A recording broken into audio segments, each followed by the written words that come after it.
Γεννήθηκε στην Κέρκυρα ως Σοφία Παρλαμά, αλλά σύντομα μετακόμισε στην Αθήνα. Ξεκίνησε την καριέρα της στις αρχές της δεκαετίας του 80, συμμετέχοντας σε κινηματογραφικές ταινίες και τηλεοπτικές διαφημίσεις. Ναι, έχω ένα, πιο μικρό από μένα, αλλά εκείνος βλέπεις την περνάει καλά. Ό,τι γίνεται μέσα στο σπίτι, εγώ τα πληρώνω.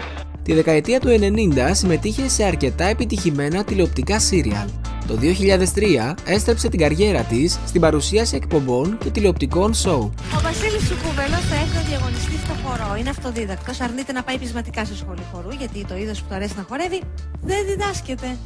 Από το 2010 όμως, η Σοφία Λιμπέρτη έριξε μαύρη πέτρα πίσω της και εγκατέλειψε το επάγγελμα της υποκριτικής αλλά και της παρουσίασης. Τι απέγινε άραγε η όμορφη και εγωιτευτική ηθοποιός τα τελευταία χρόνια, πού βρίσκεται και με τι ασχολείται? Αποτέλεσε την απόλυτη τηλεοπτική φαντασίωση των ανδρών τη δεκαετία του 90 και ταυτόχρονα ένα από τα πιο προβεβλημένα πρόσωπα της εγχώριας showbiz, καθώς ήταν παντρεμένη με τον σπουδαίο Γιάννη Πάριο, από τον οποίο απέκτησε 2 παιδιά και χώρισαν το 1996. Μάλιστα, ο 31χρονος γιος της, Μιχαήλ Άγγελος, ασχολείται με την σκηνοθεσία και τη φωτογραφία, ενώ ο μικρότερος γιος της, ο Νικόλας, είναι τραγουδιστής υπό το ψευδόνυμο Good Job Nicky. Εάν απολαμβάνεις αυτό το βίντεο μέχρι στιγμής, τότε μην αργείς άλλο, πάτησε το κόκκινο κουμπί της εγγραφής για να μην χάσεις κανένα από τα επόμενα. Τα πρώτα βήματα. Στα 12 της, η Σοφία αναγκάζεται να αποχωριστεί το νησί που γεννήθηκε και μετακομίζει στην Αθήνα. Νιώθει σαν να αφήνει πίσω της την παιδικότητά της, αλλά και τον πρώτο της παιδικό έρωτα, τον Βίκτορα. Κλείνεται στο σπίτι της, κλαίει όλη μέρα και κάπως έτσι, ενώ ακόμα παίζει με τις κούκλες της, ως διέξοδος ανοίγεται μπροστά της ο δρόμος της υποκριτικής.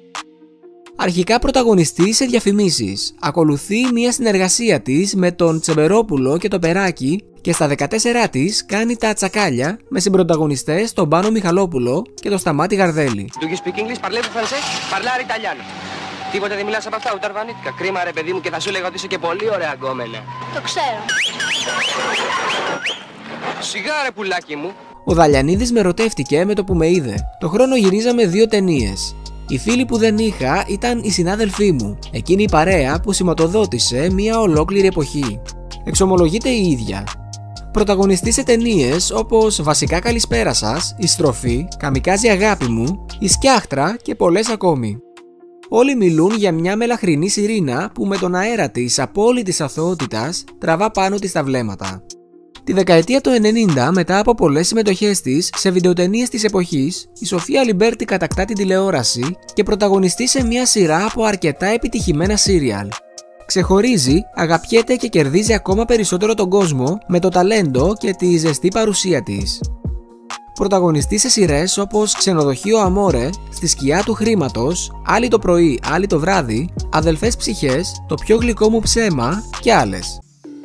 Το 2004 η τηλεόραση την υποδέχεται με ανοιχτές αγκάλες, αυτή τη φορά στο ρόλο της παρουσιάστριας. Εγκαινιάζει τη ζώνη του πρωινού Σαββατοκύριακου στον Α με το «Αυτό μας έλειπε» και η αποδοχή του κόσμου είναι τεράστια.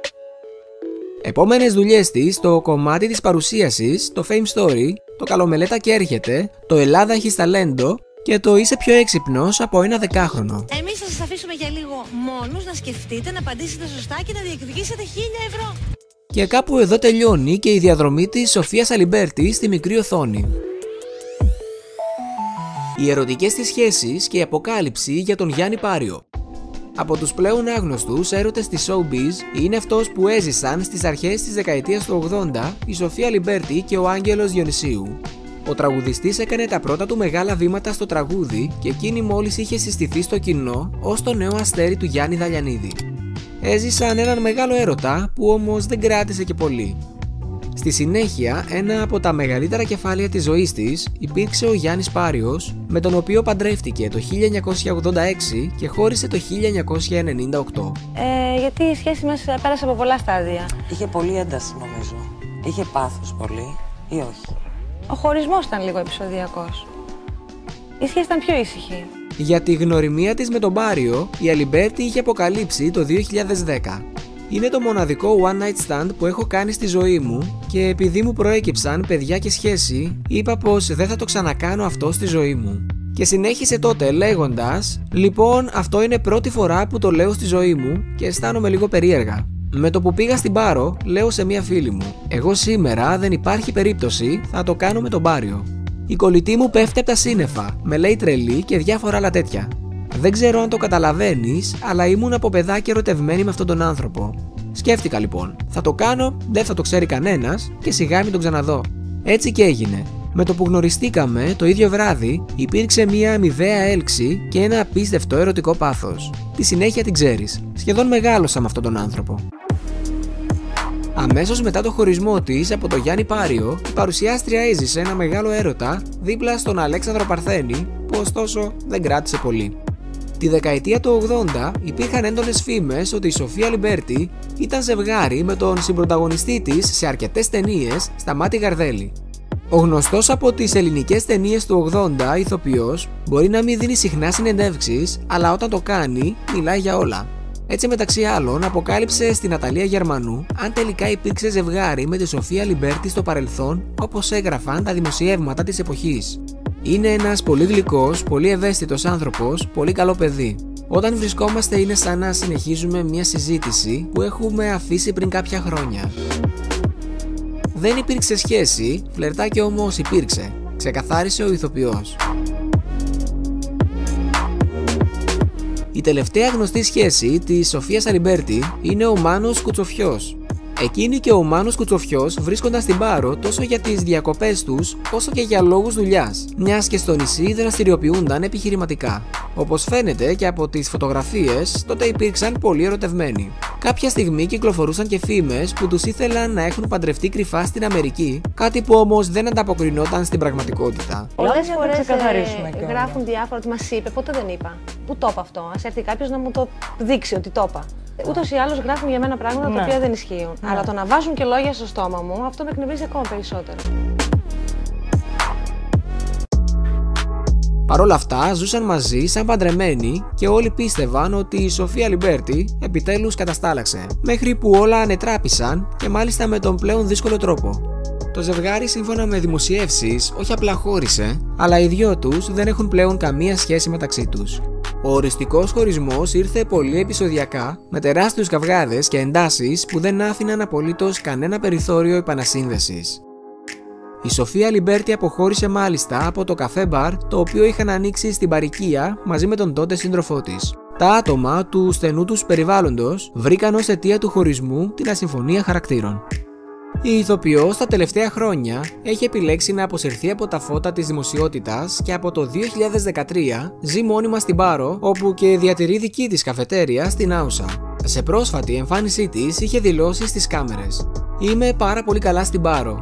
Έχεις μια ποιότητα ζωής καταπληκτική, όπου και αν κοιτάξουν τα μάτια μου αντικρίζουν μπλε, οπότε αυτό εμένα είναι το στοιχείο μου. Τώρα που έχω έρθει εδώ μετά από σχεδόν 1,5 χρόνο, είμαι έξω από τα νερά μου και έχω σοκαριστεί. Κόσμο, αυτοκίνητα», είπε η ηθοποιός. Στην ερώτηση εάν της λείπει τηλεόραση, η ίδια έδωσε την εξής απάντηση: «Όχι, ήταν μια σκέψη η οποία με βασάνιζε πολλά χρόνια πριν πάρω αυτή την απόφαση. Ευχόμουν να καταφέρω να φύγω εγώ πρώτη και να μην με διώξουν». Πριν μερικά χρόνια, το 2014, η ηθοποιός είχε εκφράσει τους λόγους που την οδήγησαν να αποσυρθεί από τα φώτα. «Είναι πολλοί παράγοντες που με έκαναν να θέλω να φύγω.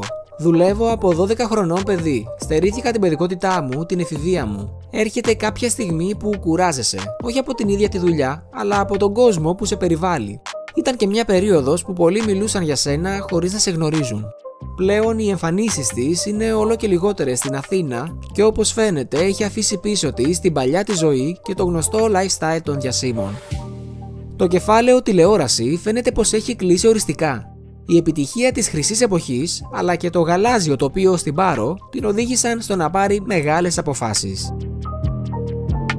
Θα ήθελες να ξαναδείς τη Σοφία Λιμπέρτη στην τηλεόραση? Γράψε μας παρακάτω στα σχόλια την απάντησή σου, αλλά και τι εντύπωση σου άφησαν όλα όσα άκουσες στο βίντεο. Μην ξεχάσεις να πατήσεις like στο βίντεο εάν σου άρεσε, αλλά και να κάνεις εγγραφή στο κανάλι για ακόμη περισσότερα.